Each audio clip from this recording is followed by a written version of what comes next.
Thank you for staying with CNN. It is a symbol that can save lives, a red triangle with radiation waves and a man running. It was just adopted last year, but there was no such sticker to convey danger when scavengers went rooting through debris at a deserted clinic in central Brazil more than 20 years ago. UNTV has details. Two families live at this scrapyard in the Brazilian city of Goiânia. It's also home to the world's worst accident involving a radioactive source. Its lessons still shape actions on nuclear safety and security decades later.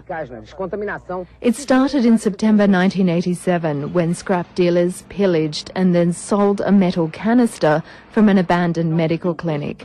They had no clue it contained a powerful radioactive source used to treat cancer. Cesium chloride, a glittering powder that glows blue in the dark. He took the equipment to his dining room and called the neighbors, relatives, friends to show that glittering object. And small fragments of the source were taken, were rubbed on the skin, were given to other people as souvenirs. And that's the way contamination became to spread.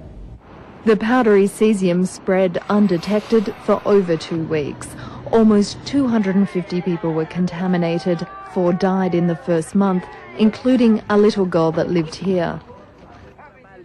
The legacy of a handful of cesium is 3,000 cubic meters of contaminated waste.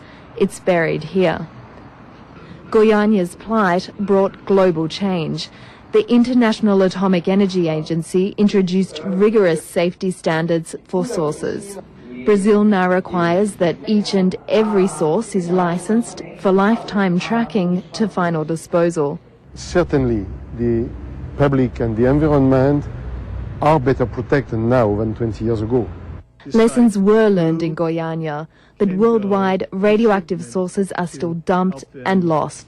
Efforts are underway to assist countries to search and secure abandoned sources, train border guards to detect them, as part of a cradle-to-grave approach needed to keep radioactive material secure, so that what happened in Goiânia is never repeated.